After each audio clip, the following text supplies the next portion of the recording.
All right. Another episode. Trying to change things up a little bit on my personal podcast, Tuned In. My executive producer is joining me, Derian Rowe. Derian, I'd like to say hello. Hello. Go ahead, say a little bit about yourself. I'd like to hear specifics, major, Okay. instrument. The rest is up to you. Talk about your experience here at Crane, Okay. things that you've done, things that you're looking forward to doing, and I will now let you hold the microphone. All right. So I guess I am a music performance major. I play the oboe. That's my primary instrument. I'm a senior here at Crane. That was a lot of stuff. What else? What else? Okay, I guess I'm involved in I'm in CSO right now. I like playing. I would say that's like a nice general thing to know about me. I guess yeah. I like it's like playing music. Um, yeah, me and Andy we live together and Yeah, he's I share a wall with Darian. This guy, all hours of the day, is playing music. Whether it's percussive instruments, the string dulcimer you have on the wall. Guy does it all. And you also did a recital. You want to talk about your recital? Was last year? Your 30-minute was Yeah. very informative, and it was also it was something special. I know. But here, talk a little bit about like what went into it and some of the things that you wanted to do that made it more personal for you. So like so my recital was during COVID and we all know how that went for all of us. So I was going through, like everybody, like some craziness in my life, and I wanted to have something in my recital that, since it is basically a platform for us to get exposure, I wanted to have something, I don't know, kind of positive and uplifting in the recital. So I felt kind of inspired by an artist I listen to, Esperanza Spalding. She's a jazz artist. She plays bass. She did this completely freestyled improv that was like 42 minutes long. And in the improv, she said, uh, she was like deep in this state of just like, you know, how jazz is like just in the zone, as you know. Um, and she said, there's work there's work for you to do, for all you still listening. And I kind of took it to heart, and I was like, yeah, I want to put out something like good. So I made this composition for just basically me talking and then playing like a little rav vast, which is like a still tongue drum instrument. Super cool. Yeah, It's really cool. I sometimes go into Darian's room and ask if I can play it. yeah. It's pretty fun. Honestly, if you ever want to figure out more about it, like just hit me up. I'm willing to just let you guys jam or whatever. But yeah. It's kind Darian loves to jam. He also loves to play his bass at midnight 30 of on a school night. Listen, Um, sometimes you feel it. You're just like, I want to play. Amp could be turned down. Skosh. Yeah.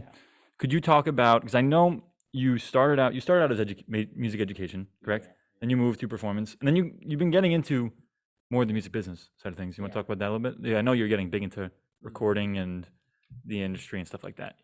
So yeah, I started out performance and ed, and I really wanted to do performance, but like a lot of people, my music directors recommended that I take ed as like a backup, it's the safe route. Yeah.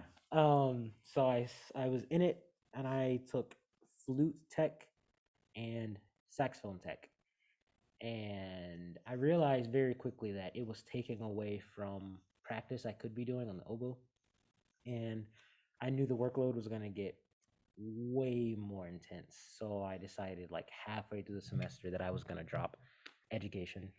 So I did, and then I went on this long like journey of like, maybe I like to do composition. Tried that out, and then tried like conducting out. Um, and now what has stuck is I do like composing, but on my own time, not as a regimented, like class kind of thing.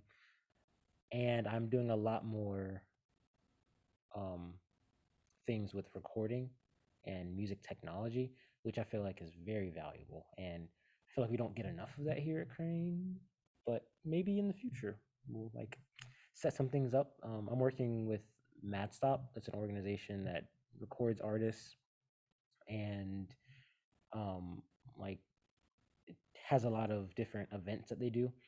They set up sound, run live sound for events, and uh, yeah, I guess shameless plug. Once things pick back up, we'll be having a lot.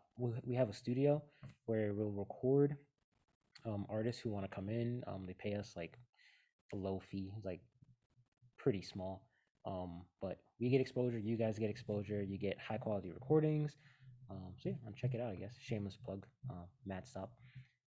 But anyway, yeah, music technology and yeah, um, it's kind of hard trying to pave your own way when you don't know exactly what you want to do. But so you just kind of have to see what you gravitate towards and just keep doing that, and then eventually you'll see the light at the end of the tunnel, so to speak. I guess the Interesting metaphor, but I am picking up. It seems to me, if I can comment, like you've had quite a wide variety of education here because you started as you did a little bit of music ed time, then you did performance, and you're getting the business side of things. yeah, You're going for the triple crown. Like you have all, and you're a composition student. Boom. yeah, Like you have all a wide variety, and it seems I don't want to say that, but in terms of anyone here, you have a good amount of insight on how the school works. So I think you talked about the people asking about the RAVVAS before, but I think people asking you about what you've done here before is important because you've done a good number of things here, and you still are doing things here. It's not just limited to one thing, and that's I think the beauty of the school here is that you aren't limited to doing one thing here. yeah, But there are certain limitations to having all the opportunities that are here. But you're plugging along and you're doing it. Could you talk about your experience here? Talk about a little bit more about like the music and the sort of compositions that you make, like what music means to you. Little deep thought there. Little deep. That one's for the listeners. Okay, so for me, music is kind of an escape, to be honest, and that's why I enjoy playing so many different styles. Like I'm in the opera this semester. I enjoy Shout out opera. yeah, yeah. Me and Andy are. Um, I enjoy I enjoy playing in band, in orchestra, in chamber groups. Like writing music and playing it, like going through the process of trying to figure out how it sounds in real life, because when you compose something, it doesn't turn out the way you want to when you first play it. So it's like that's a fun challenge. But it's this whole like music is like a I don't know, kind of like a way of being, honestly. Like it's because we consume ourselves in music when we're here, and then we compare ourselves to like someone who's not in music, and it's like very different. They see us as different, we see them as different. It's yeah, it's just like a lifestyle. But I really enjoy being able to explore like a bunch of different avenues of the music process. It's just kind of it's cool. It's a question I'd like to ask too now. You bring out the best in me, Darian. What can I say? Was there anything before when you were deciding on what to pursue as a career? Was there anything that was up there with music that you were thinking of? Maybe, or is it always for you like music is my thing, it's my outlet? Yeah, it kind of came late. Music was always there. Like I grew up, my aunts played music, my uncles played music instruments. My mom and my dad both were brass players, and they're pretty good actually, from what I hear. But none of them stuck with it, but it was always there in my past. And then from 6th grade. That's when I started, and it was always something that I enjoyed. But I never saw it as a career. Like at one point, I wanted to be. I bounced from like astronomer when I was a kid because I like stars. Maybe like a professional soccer player because I really love soccer. I don't know. I bounced around. But then junior year into senior year, I was like, I actually thought about it and was like, if I went to college and stopped playing music, I don't think I could see myself. It wasn't something I could see myself doing. Like, I couldn't see myself not playing the oboe. And that's what encouraged me to go into music was because I was like, yeah, this seems like something that should be in my life. So let's do it. Like, go for it and see where it goes. So yeah. I like it. And the one final question. Actually, I might have a few more, but the main final question: where can we see you after post Crane? Like, what do you think the goals are? For a career, because you have to leave the nest one day. I'm sorry. Yeah, that is the tough question for all It of is, us and after college. I hate asking it, but No, it's a good it's question. like as if It's a you have good a question. general idea. It's a good question. I think we have to ask ourselves that question because if we don't plan for the future, then like I don't know, that's a whole nother discussion. What do I see? Where do I see myself after Crane? I see myself 100% making music, like performing. That is, uh, as a, I don't want to call it a hobby because at this point it is more than a hobby, but I would see it as like a strong core of like what makes up me, what makes Derian. Oh, he's a active performer. He gigs here, he does this, he plays here. But I'm also looking for another something else to fulfill me. And actually right now I'm looking into um some kind of teaching teaching job. Yeah. And ironically, it wouldn't be music that I'd be teaching. It'd be general teaching, but at least for right now. But it gives me a really good idea of, is teaching something I really want to do? Like, is it, I have a year or so of like working with kids, and then I can decide then, is this something I want to keep pursuing? And of course, composing, like kind of like side thing, like kind of for fun. Maybe make a little bit of money. Who knows? But yeah. I see dollar signs in your future. I will take the mic from you. Thank you, Darian. You're a lovely guest. I will attest to Darian.